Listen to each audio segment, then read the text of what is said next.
সকাল সকাল ঘুম ভেঙে ফ্রেশ না হয়েই আমি একরকম বেরিয়ে পড়েছি মোরগের ডাক শুনতে শুনতে জয়ন্তী রিভার বেডের উদ্দেশ্যে।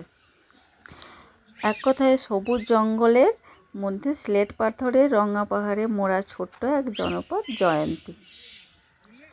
পাহাড়, নদী, ঝর্ণা সব রকমই এখানে আছে। প্রকৃতি যেন তার সমস্ত রূপের ডালি এখানে সাজিয়ে দিয়েছে। পূব দিকে সূর্য উঠেছে লাল রঙের। এছাড়াও হাজার হাজার পাখির সুরেলা কণ্ঠের কলতান এখানে আকাশ বাতাসকে মাতিয়ে গেছে। কিছু কিছু পাখির আওয়াজ আমরা শুনতেও পাচ্ছি। চারিদিকে শাল, সেগুন, শিমুল, পলাশের গাছ যেন আপন গরিমায় মাথা উঁচু করে দাঁড়িয়ে আছে। আর নিচ দিয়ে বয়ে চলেছে শীর্ণকায়া খরস্রোতা জয়ন্তী নদী।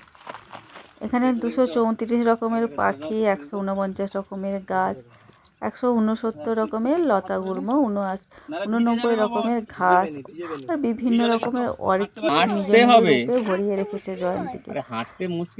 আমরা যদিও জয়ন্তী থেকে কোনো সাইট সিইংয়ে যাইনি, জয়ন্তী থেকে নদী পেরিয়ে আটকিমিয়ে গলেই পৌঁছানো যায় মহাকাল মন্দির।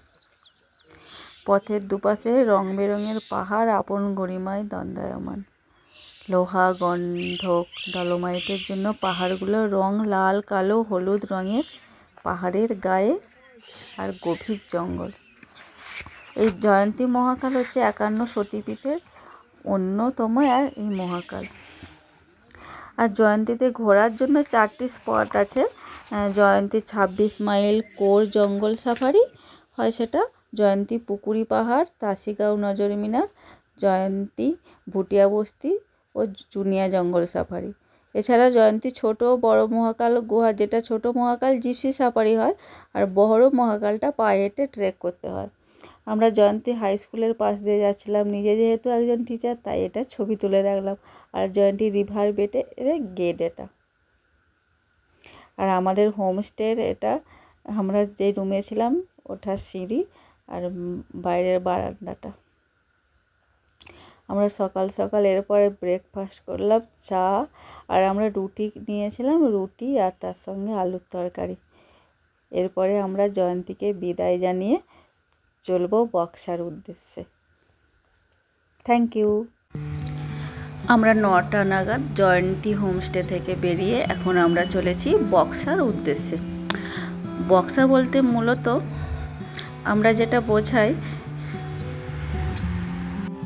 আলিপুরদুয়ার জেলার একটা বিখ্যাত স্থানকে, যা বক্সা জাতীয় উদ্যান এবং বক্সা টাইগার রিজার্ভের জন্য পরিচিত, যেখানে বাঘ, হাতি, বাইসন বিভিন্ন বন্য প্রাণীর ও পাখির দেখা মেলে। এবং এখানে একটা ঐতিহাসিক বক্সা দুর্গ রয়েছে, যা পূর্বে ব্রিটিশ আমলে রাজনৈতিক বন্দীদের রাখার জায়গা ছিল। এটা ট্রেকিং আর প্রাকৃতিক সৌন্দর্যের জন্যও বিখ্যাত। এখানকার মূল আকর্ষণ হচ্ছে বক্সা জাতীয় উদ্যান ও টাইগার রিজার্ভ। ঘন জঙ্গল, বিভিন্ন বন্যপ্রাণী যেমন বাঘ, হাতি, সজারু, নানা ধরনের পাখি ও সুন্দর দৃশ্য উপভোগ করার জন্য একটি প্রধান। অবশ্য এখন বাঘের দেখা পাওয়া কিংবা বাঘ পাওয়া যায় বলে খুব একটা জানা যায়নি। অবশ্য কাগজে কলমে মাঝে মাঝে বেরোয় যে বাঘের দেখা পাওয়া যাচ্ছে। যাই হোক, পাসাকা ভুটানি ভাষায় ঘন অরণ্য। লেফটেন্যান্ট ডেভিস 1784 সালে এই এলাকায় এক ছবি আঁকেন। দুর্লভ এই ছবিতে দেখা যায় ঘন অরণ্যের আভাস। বক্সা কথাটার অর্থ ব্যবহার আসে বকশিস থেকে। স্যামুয়েল টার্নারের অভিমতে ভুটানের টাংঘান বা ট্যাংঘন ঘোড়া বিক্রির জন্য রংপুরে পাঠানো হতো। পাসাকায় ভুটানিরা অন্ধ সংস্কার বসে ঘোড়ার লেজ কেটে দিত। ইংরেজরা বকশিস দিয়ে এ প্রথা বন্ধ করে দেয়। বকশিস অর্থাৎ সেখান থেকে বক্সা এসেছে বলে মনে করা হয়। যাই হোক, এখন আমরা পৌঁছে গেছি। এটা হচ্ছে সান্তালা বাড়ি। এখানে হচ্ছে আমাদের যে পাস করা হয়েছিল রাজা ভাতখাওয়া থেকে, সেখানে এই পাসটা দেখাতে হবে, দেখিয়ে আমরা প্রবেশ করতে পারবো। সান্তাবাড়িতে শীতে প্রচুর কমলা নামে পাহাড় থেকে, তাই কমলার স্থান অর্থে জায়গার নাম সান্তালা বাড়ি, অপভ্রংশে সান্তারা বাড়ি। ছোট্ট জায়গা, ফরেস্ট অফিস, কয়েকটি দোকান আর স্থানীয় কিছু পাহাড়ি মানুষের ছড়িয়ে ছিটিয়ে থাকা হতদরিদ্র ঘরবাড়ি।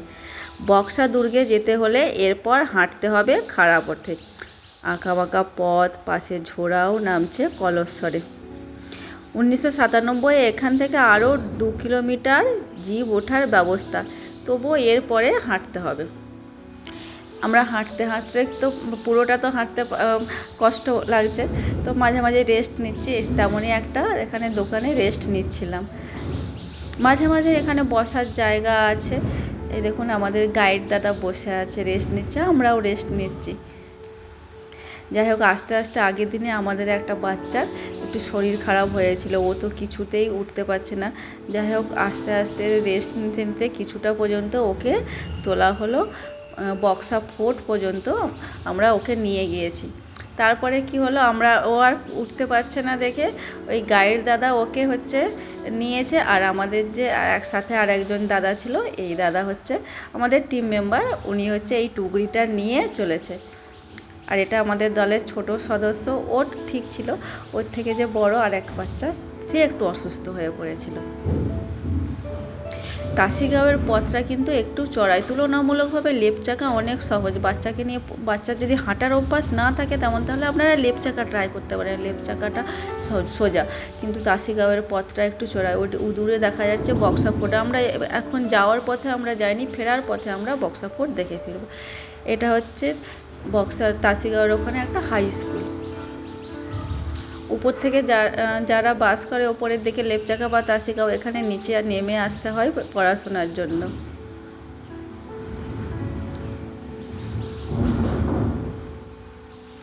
মাঝে মাঝে আমাদের রেস্ট, পথ চড়াই হাঁপিয়ে যাচ্ছি মাঝে মাঝে।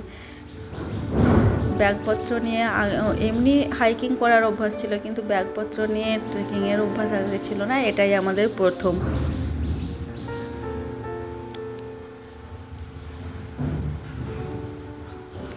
পথের সৌন্দর্য সমস্ত কষ্টকে ভুলিয়ে দেবে, এত সুন্দর দুই পাশের পরিবেশ। মাঝে মাঝে পাহাড়ি ঝোড়া, বুনো জঙ্গল। প্রত্যেকে অবশ্যই এই পথে আসতে হলে একটা করে লাঠি নিয়ে নেবেন, উঠতে খুব সুবিধা।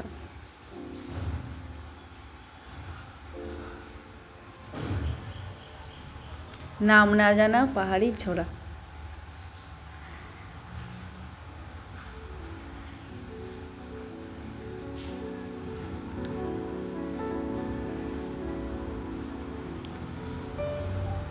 ছোটোখাটো ব্রিজ, রঙিন ফুলের জঙ্গল, আর পাহাড়ের পর পাহাড়।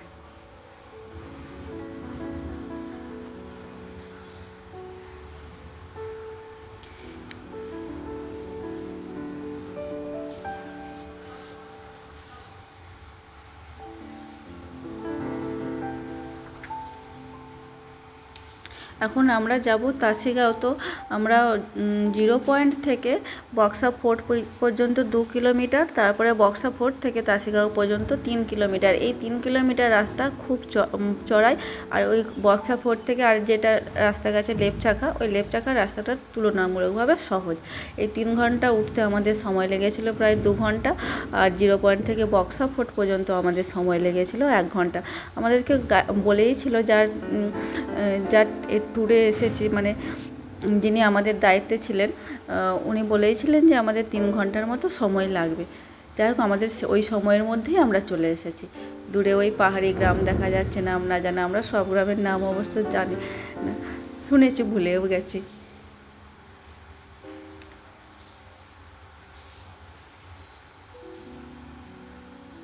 তবে লেপচাকার থেকে তাসিগাঁওটা অনেক অনেক বেশি সুন্দর। একটু কষ্ট করে যদি আসতে পারা যায়, সমস্ত পথে আসার কষ্ট ভুলে যাবেন।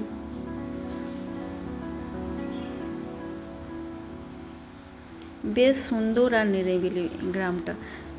লোক চলাচল সেরকম নেই বললেই চলে, কয়েকটা ফ্যামিলি ওখানে বাস করে।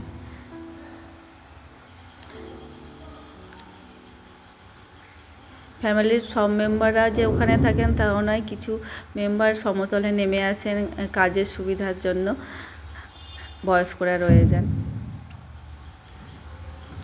আমরা হোমস্টেতে চলে এসেছি। হোমস্টের একমাত্র পোষ্য, আর হোমস্টের মাচায় হয়ে আছে স্কোয়াশ, সাথে লাল পাহাড়ি ফুল।